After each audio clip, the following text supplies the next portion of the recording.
रूस यूक्रेन की जंग में दो शक्तिशाली देशों के शामिल होने के कारण बहुत जल्दी राजनीतिक बदलाव देखे जा रहे हैं। अभी बेलारूस के मोर्चे पर तैनाती वाली रणनीति पूरी तरह से जमीन पर उतरी भी नहीं थी कि अचानक से यूक्रेन ने क्रीमिया की दिशा में मोर्चा खोल दिया। अब ये सब कुछ हुआ है नेटो के सम्मेलन से ज़ेलेंस्की के लौटने के बाद। इसलिए सवाल उठ रहे हैं कि क्या नेटो की बैठक में क्रीमिया पर हमले की रणनीति पर मुहर लगा दी गई है या फिर यह रूस को उकसाने वाली कोई कार्रवाई है। जवाब इस रिपोर्ट में मिलेगा।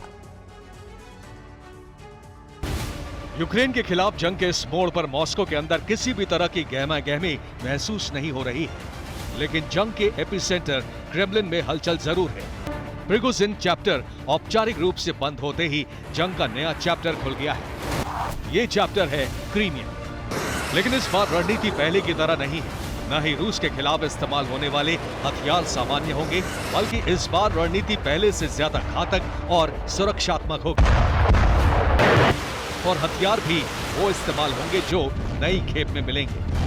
तो क्या नेटो के सम्मेलन में ज़ेलेंस्की का जाना सार्थक रहा? क्या क्रीमिया पर अटैक की रणनीति नेटो ने बनाई है? क्या क्रीमिया पर हमले का ब्लूप्रिंट ज़ेलेंस्की को दे दिया गया है? इन सवालों के जवाब यूक्रेन का खुला ऐलान है, और ऐलान करने वाला कोई लीडर या सामान्य रणनीतिकार नहीं है। ऐलान करने वाला शख्स है यूक्रेन का कमांडर इन चीफ यानी सेना प्रमुख वालेरी ज़ालुझनी। इनके मुताबिक मैं अपने हर दिन की शुरुआत में यही जानकारी जुटाता हूं कि आदेश का पालन करते हुए कितने सैनिक शहीद हुए हैं। हमारी प्राथमिकता रूस की तुलना में कम सैन्य नुकसान की है। अब मैं ये नहीं जानता कि पुतिन के दिन की शुरुआत कैसे होती है और वो क्या सोचते हैं। हालांकि मेरी सोच क्रीमिया के मोर्चे पर अलग हो जाती है। उस मोर्चे के लिए मैंने तय कर लिया है कि किसी भी कीमत पर हम क्रीमिया वापस लेकर रहेंगे। वालेरी ज़ालुझनी के ऐलान का दायरा और भी व्यापक है, जिसमें उन्होंने दो टूक कहा है कि वो भले ही नेटो देशों से मिले हथियार या यूक्रेन में बने वेपन्स का सीमित मात्रा में इस्तेमाल करेंगे, लेकिन जंग सिर्फ रूसी फोर्स को पीछे ढकेलने के लिए नहीं बल्कि क्रीमिया वापस हासिल करने के लिए होगी। यूक्रेन बेलारूस के मोर्चे पर सिर्फ डिफेंसिव मोड पर तैनाती बढ़ा रहा है, जबकि अटैकिंग मोड क्रीमिया के मोर्चे पर एक्टिव है। और यह कोई अनुमान नहीं है, बल्कि कीव से जारी संकेत है। क्रीमिया के मोर्चे पर जंग के लिए संकेत दिए हैं नेटो के शिखर सम्मेलन से लौटे ज़ेलेंस्की ने। विल्नियस से लौटकर ज़ेलेंस्की के तेवर अचानक बदल गए हैं। मर्जंस्की पैलेस पहुंचते ही बिना आराम किए ज़ेलेंस्की ने हाई लेवल बैठक शुरू कर दी। और बैठक का मुद्दा समझने के लिए इतना ही काफी है कि मर्जंस्की पैलेस में कमांडर इन चीफ वालेरी ज़ालुझनी के अलावा तीनों सेनाओं के प्रमुख और इंटेलिजेंस चीफ भी मौजूद थे। हालांकि बैठक में क्या हुआ इसकी पुख्ता जानकारी नहीं है, लेकिन सूत्रों ने बैठक के मुद्दों का खुलासा कर दिया है। दावा है कि बैठक में क्रीमिया के मोर्चे पर स्थिति की रिपोर्ट मांगी गई। इसके अलावा नेटो की क्रीमिया पर हमले की रणनीति पर चर्चा हुई।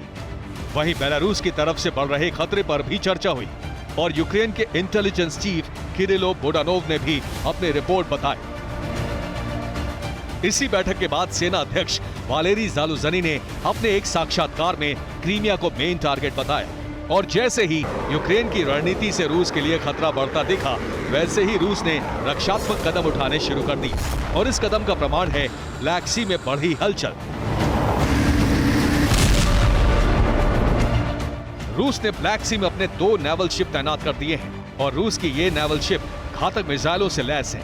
ब्लैक सी में बढ़े खतरे को देखते हुए रूस ने फ्लोटिंग माइंस भी समंदर में बिछा दी हैं। साथ ही चेतावनी जारी कर दी गई है कि ब्लैक सी में बिना अनुमति किसी भी देश का शिप एंट्री ना करे।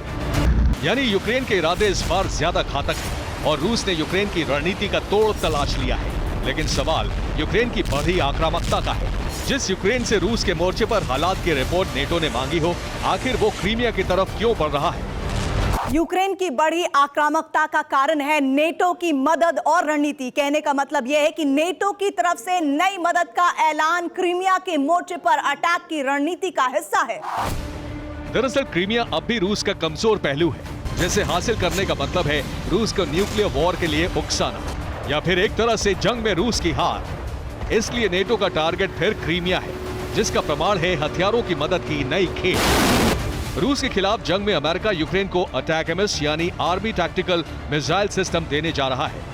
इस अमेरिकन सिस्टम की रेंज 300 किलोमीटर से भी ज्यादा है। इसका मतलब यह है कि अब यूक्रेन को ऐसा हथियार मिलेगा जो स्टॉर्म शैडो और स्कैल्प मिसाइल से भी ज्यादा घातक होगा, और ये वेपन क्रीमिया के मोर्चे पर ज्यादा कारगर साबित होगा। सिर्फ यही नहीं, ताइवान से रिटायर सैकड़ों MIM-23 hawk air defence system भी यूक्रेन को अमेरिका देने वाला है, जबकि जर्मनी पैट्रियट मिसाइल सिस्टम के साथ 40 मार्डर इन्फेंट्री फाइटिंग व्हीकल और लेपर्ड 1 टैंक देने को तैयार है।